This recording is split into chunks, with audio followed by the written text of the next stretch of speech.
நம்ம எப்பவுமே நம்மளை விட மற்றவங்களை பற்றி தான் அதிகமாக தெரிஞ்சு வச்சுருக்குறோம். உங்களுக்கு நல்லது நடக்கணும் அப்படின்னா கசப்பான அனுபவங்களை சந்திச்சு தான் ஆகணும். ஒருத்தரை ஏமாத்துறத விட தோத்து போகிறது எவ்வளவோ மேல். ஒரு ஞானி வசிக்கிற ஊருக்கு ஒருத்தர் கேட்குறாரு, இந்த ஊரில் இருக்கிறவங்க எப்படிப்பட்டவங்க அப்படின்னு. இந்த ஊரில் இருக்கிறவங்க யாரும் நல்லவங்க இல்லை அப்படின்னு சொல்கிறாரு ஞானி. அடுத்ததாக இன்னொருத்தர் கேட்குறாரு, அவர்கிட்ட சொல்கிறாரு, இந்த ஊரில் இருக்கிறவங்க எல்லாருமே நல்லவங்க அப்படின்னு. இந்த கதை கேட்டீங்க அப்படின்னா உங்களுக்கு ஒரு உண்மை புரியும். திறமையை வளர்த்துக்கிறதுக்கு நீங்கள் முயற்சி பண்ணலாம், ஆனால் தனிமையை வளர்த்துக்க வேண்டாம். நீங்கள் இறுக்கமான உணர்வோடு இருந்து குட்டையாக தேங்கி நிற்காம ஓடுற நதியில் எப்படி அழுக்குகள்லாம் சேர்றதில்லையோ அந்த மாதிரி தூய்மையாக இருக்கிறதுக்கு முயற்சி பண்ணுங்க. புன்னகையோட இனிமையாக பழகுவதற்கு கண் முன்னாடியே இருந்த காட்சி யாரு அப்படின்னு பார்த்தீங்கன்னா நம்ம பெருந்தலைவர் காமராசர் ஐயா தான். இனிமையாக பழகிறது அப்படிங்கிறது எல்லாத்துக்கும் சரின்னு தலையாட்டுறது கிடையாது. Hi friends, welcome to my channel வெள்ளை மனது. நான் உங்ககிட்ட பேசிகிட்டு இருக்கிறது புஷ்பா ராஜேந்திரன்.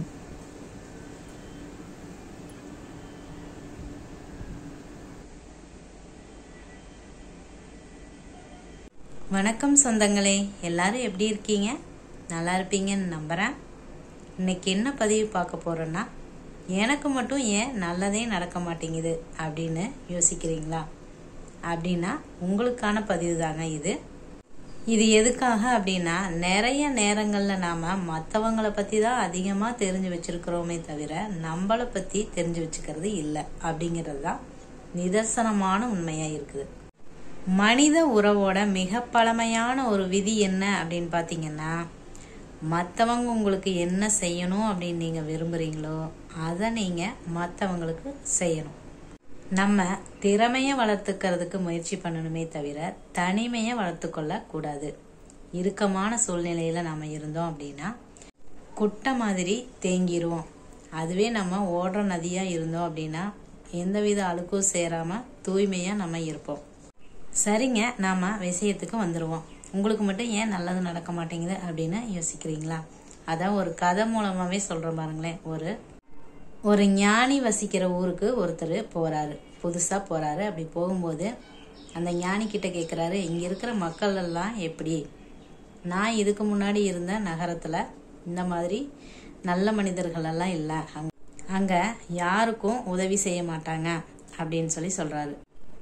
அப்படி அவர் சொல்லும்போது ஞானி சொல்கிறாரு, இங்கேயும் அந்த மாதிரி மக்களைத்தான் நீங்கள் பார்ப்பீங்க அப்படின்னு சொல்கிறாரு. அப்படின்னு சொன்ன உடனே அவர் முகம் சோகமாக மாறிடுது, அப்படியே போயிடுறாரு. அதே வழியில் இன்னொருத்தர் வர்றாரு. அவர் என்ன கேட்குறாரு அப்படின்னா, இங்கே இருக்கிற மக்கள் எல்லாம் எப்படி அப்படின்னு கேட்குறாரு. நீங்கள் எங்கேருந்து வர்றீங்க அப்படின்னு அந்த ஞானி கேட்கும்போது அவர் சொல்கிறாரு, இதுக்கு முன்னாடி நான் இருந்த ஊரில் மக்கள் எல்லாம் ரொம்ப நல்லவங்க, எல்லாருக்கும் உதவியெல்லாம் செய்வாங்க அப்படின்னு சொல்கிறாரு. அப்படி சொல்லும்போது ஞானி சொல்கிறாரு, அப்போ இங்கேயும் அந்த மாதிரி மனிதர்கள் தான் இருக்கிறாங்க, நல்லவங்க தான் இருக்கிறாங்க, எல்லாத்துக்கும் உதவி செய்வாங்க அப்படின்னு சொல்கிறாரு. அவர் சந்தோஷமாக அதை கேட்டுட்டு அந்த ஊருக்குள்ளே போகிறாரு.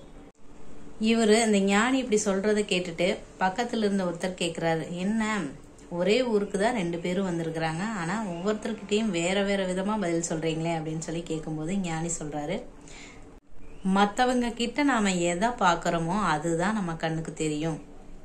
புரியுற மாதிரி சொல்லணும் அப்படின்னா, இந்த உலகம் ஒரு கண்ணாடி, நீங்கள் எப்படி பிரதிபலிக்கிறீங்களோ அந்த மாதிரி தான் இந்த உலகமும் உங்களுக்கு தெரியும் அப்படின்னு சொல்கிறாங்கம்மாங்க.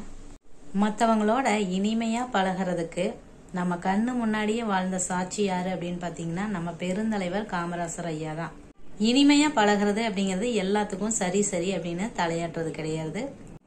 சரின்னு சொல்ல வேண்டிய இடத்துல சரின்னு சொல்லணும், நோ அப்படின்னு சொல்ல வேண்டிய இடத்துல நோன்னு சொல்லணும். நம்ம காமராசர் ஐயா இனிமையாக பழகிறேன் அப்படிங்கிற பேரில் எல்லாத்துக்கும் சரின்னு அவ்வளோ சீக்கிரம் தலையாட்டிட மாட்டார். பிறகு பார்க்கலாம் அப்படின்னு சொல்லிட்டு அவர் சொல்கிற விதத்திலேயே நம்மளுக்கு ஒரு நம்பிக்கையும் அவரோட ஒரு நெருக்கத்தையும் உருவாக்கிடுவார். அவரோட இந்த பழகும் தன்மை தான் மாற்று கருத்துடைய மற்றவர்களையும் நண்பராக இவருக்கு மாத்தி கொடுத்தது அப்படின்னே சொல்லலாங்க.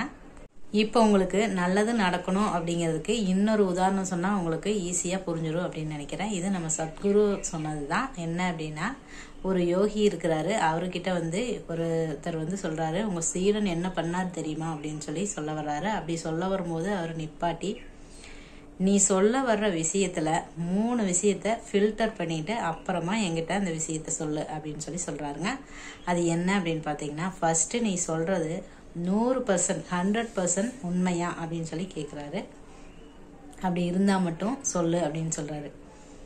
2வது, அவரை பற்றி சொல்கிறது நல்ல விஷயத்தை தான் நீ என்கிட்ட சொல்கிறியா அப்படிங்கிறதையும் தெளிவுபடுத்திக்க அப்படின்னு சொல்கிறாரு. 3வது, இந்த விஷயத்தை நான் கேட்கறதுனால எனக்கு ஏதாவது நன்மை இருக்குதா, எனக்கு ஏதாவது ஒரு நல்லது நடக்குமா அப்படிங்கிறதையும் யோசிச்சுட்டு அதுக்கப்புறம் சொல்லு, நான் கேட்குறேன் அப்படின்னு சொல்கிறாராமாங்க. நம்ம எதை விரும்புகிறோமோ அதுதான் நம்மளுக்கு நடக்கும் அப்படிங்கிறது இந்த கதை மூலயமாவே உங்களுக்கு புரிஞ்சிருக்கும் அப்படின்னு நினைக்கிறேன். அதாவது இனிப்பான அனுபவங்கள் உங்களுக்கு வேணும் அப்படின்னா கசப்பான மனிதர்களையும் சந்தித்தோம் அப்படின்னா தான் நல்ல மனிதர்களும் நம்மளை தேடி வருவாங்க. அதே மாதிரி நம்மளும் நல்லது நடக்கணும் அப்படின்னா நம்மளும் நல்ல விஷயத்தை நோக்கணும், நல்லது பண்ணுறதுக்கு முயற்சி செய்யணும். அதாவது நாம் என்ன செய்கிறோமோ அதுதான் நம்மளுக்கு திரும்பி வரும். திணை விதைத்தவன் திணை அறுப்பான் அப்படின்னு கூட சொல்லுவாங்க. ஏமாத்துறது தான் தப்பே தவிர தோற்று போகிறது தப்பு கிடையாது. அதனால் நீங்கள் நல்லது நடக்கணும் அப்படின்னு நினச்சிங்கன்னா நல்லதை பற்றியே யோசிங்க. நல்லவங்க உங்களை தேடியே வருவாங்க, உங்களுக்கும் நல்லது நடக்கும். ஓகே ஃப்ரெண்ட்ஸ், நீங்களும் உங்கள் வாழ்க்கையில் நல்ல மனிதர்களையும் குட்ஸ் திங்ஸையும் பார்க்கறதுக்கு முயற்சி பண்ணுங்கள். உங்களோட மனசை தூய்மையாக வச்சுக்கிட்டு நமக்கு இருக்கிற இந்த ஒரு வாழ்க்கையை மகிழ்ச்சியாகவும் சந்தோஷமாகவும் வாழ்கிறதுக்கு என்னுடைய மனமார்ந்த வாழ்த்துக்கள்ங்க. இந்த பதிவு உங்களுக்கு யூஸ்ஃபுல்லாக இருந்துச்சு அப்படின்னா ஒரு லைக் பண்ணுங்கள். யாருக்காவது தேவைப்படும் அப்படின்னு நினச்சிங்கன்னா ஷேர் பண்ணுங்கள். தேங்க்யூ.